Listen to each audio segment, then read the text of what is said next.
नमस्कार मित्रों, जय श्री कृष्णा, राधे राधे। स्वागत है आपका हमारे इस हर इंसान अकेला है 923 यूट्यूब चैनल पर। महाभारत के युद्ध में भगवान श्री कृष्ण ने शस्त्र नहीं उठाए थे, लेकिन फिर भी युद्ध में उनकी अहम भूमिका रही।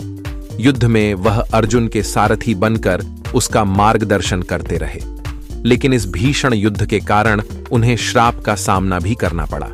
इसी कारण उन्होंने अपना मानव शरीर त्यागना पड़ा। चलिए जानते हैं कि वह श्राप क्या था। सनातन मान्यताओं के अनुसार भगवान श्री कृष्ण को प्रभु श्री हरि का 8वां अवतार माना जाता है। उन्होंने अपने जीवन में कई लीलाएं की हैं। क्या आप जानते हैं कि महाभारत के दौरान भगवान श्री कृष्ण को भी एक श्राप मिला था, जो न केवल उनकी मृत्यु का कारण बना, बल्कि यदुवंश के नाश का कारण भी बना। धर्म और अधर्म के बीच हुए महाभारत के युद्ध में जहां एक तरह कौरव सेना थी, तो वहीं दूसरी तरफ पांडवों की सेना थी। 18 दिनों तक चले भीषण युद्ध में पांडवों की जीत हुई और कौरवों को हार का सामना करना पड़ा। इस युद्ध का परिणाम यह हुआ कि इसमें गांधारी और धृतराष्ट्र के सभी 100 पुत्रों की मृत्यु हो गई। इस भीषण युद्ध के लिए गांधारी ने भगवान श्री कृष्ण को दोषी ठहराया, क्योंकि वह जानती थी कि भगवान श्री कृष्ण चाहते तो इस युद्ध को रोक सकते थे। गांधारी ने भगवान श्री कृष्ण को श्राप दिया था कि जिस प्रकार कौरवों के वंश का नाश हुआ है, ठीक उसी प्रकार यदुवंश का भी नाश होगा और तुम भी अधिक समय तक इस धरती पर जीवित नहीं रह सकोगे। इस श्राप के अनुसार ही यादव वंश के सभी लोग आपस में लड़कर मर गए। इस घटना के बाद एक दिन भगवान श्री कृष्ण एक पेड़ के नीचे योग समाधि ले रहे थे। इसी दौरान एक जरा नाम का एक शिकारी वहां आ गया। जरा ने भगवान श्री कृष्ण जी के हिलते हुए पैर को हिरण समझा और तीर चला दिया। वह तीर भगवान श्री कृष्ण के पैर के तालू में जा लगा। इसके बाद भगवान श्री कृष्ण ने अपना मानव शरीर त्याग दिया और बैकुंठ को चले गए।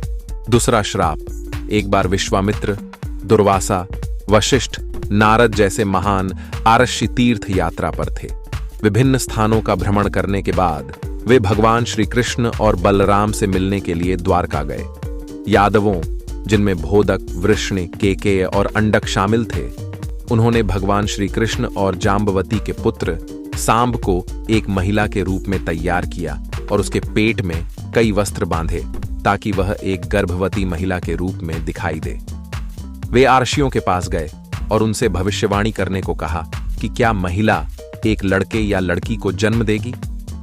आर्षियों ने अपनी दिव्य दृष्टि से सत्य का अनुभव किया और क्रोधित हो गए। क्रोध में आर्षियों ने उन्हें यह कहते हुए श्राप दे दिया कि वेश धारण करने वाला लड़का लोहे की एक गांठ को जन्म देगा, जो पूरी यादव जाति को नष्ट कर देगा।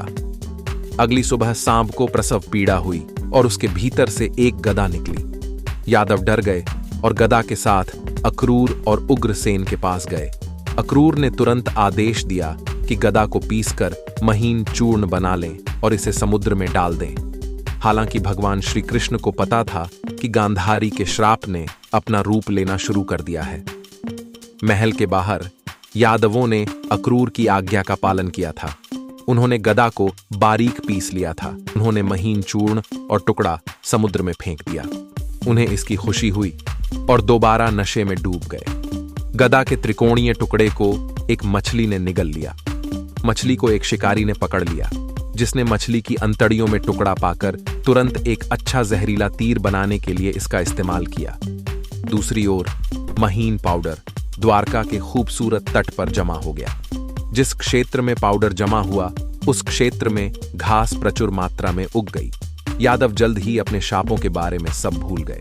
हालांकि महाभारत युद्ध के 36 साल बाद द्वारका में कई घटनाएं हुई। सुदर्शन चक्र, 5 जन्य शंख, भगवान श्री कृष्ण का रथ और बलराम का हल हथियार पृथ्वी से गायब हो गए। एक दिन यादव समुद्र तट पर एकत्र हुए। उन्होंने जो शराब पी थी, उससे वे पूरी तरह से होश खो बैठे। वे एक दूसरे को चिढ़ाने लगे।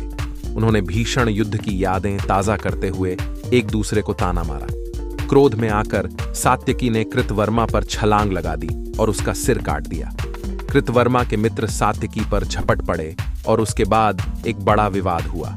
भगवान श्री कृष्ण का पुत्र प्रद्युम्न निर्दोष होते हुए भी लड़ाई में फंसा और मारा गया। सभी आनंद के लिए समुद्र किनारे आए थे, तो वे अपने साथ कोई हथियार नहीं ले गए थे। उन्होंने समुद्र के किनारे लंबी लंबी घास देखी तो उसी के तनों को उठाया और एक दूसरे को मार डाला। वे घास के तने और कुछ नहीं बल्कि सांप से पैदा हुए लोहे की उसी गांठ के पाउडर से बने ब्लेड थे। इस प्रकार संतों का श्राप फलित हुआ। भगवान श्री कृष्ण के अलावा सभी यादव मारे गए। तीसरा श्राप, एक दिन भगवान श्री कृष्ण बलराम को ढूंढने निकले। वो एक वृक्ष के नीचे गहरे ध्यान में थे।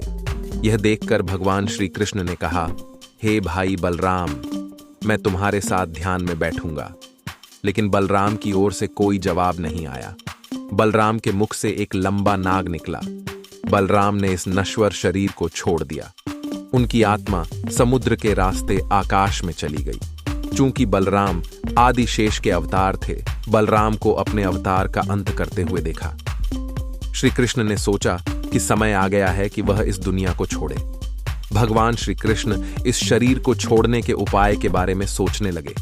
उन्हें आशी दुर्वासा के शब्द याद आ गए। एक बार संत दुर्वासा की इच्छा के अनुसार उन्होंने उनके पूरे शरीर में पायसम, दूध, चीनी और चावल से बना खाने का पदार्थ लगाया और पैर में नहीं लगाया क्योंकि उनके पैर जमीन पर टिके हुए थे। दुर्वासा ने इसे देखा और कहा कि हे वासुदेव, आपने मेरे पैर में पायसम नहीं लगाया है। तुम्हारी मृत्यु तुम्हारे पांव में ही है। भगवान श्री कृष्ण एक पेड़ के नीचे लेट गए और योग समाधि में चले गए। उसी समय एक शिकारी जारा उस जंगल में प्रवेश कर गया। उस शिकारी ने कृष्ण के चलते हुए पैर को एक छिपे हुए हिरण के रूप समझा और एक घातक तीर चला दिया जो भगवान श्री कृष्ण के पैरों में घुस गया। जैसे ही शिकारी भगवान श्री कृष्ण के पास पहुंचा, उसे अपनी गलती का एहसास हुआ और उसने भगवान श्री कृष्ण से क्षमा मांगी। भगवान श्री कृष्ण ने उसे सांत्वना देते हैं और बताते हैं कि उनकी मृत्यु कैसे तय थी। जिस समय भगवान श्री कृष्ण की मृत्यु हुई, उसी समय से कलयुग की शुरुआत माना जाता है। तो मित्रों, वीडियो अगर आपको अच्छी लगी हो तो मित्रों कृपया चैनल को सब्सक्राइब जरूर करें और मित्रों कमेंट बॉक्स में सच्ची श्रद्धा से जरूर लिखें। जय श्री कृष्णा। राधे राधे। वीडियो को अंत तक देखने के लिए धन्यवाद।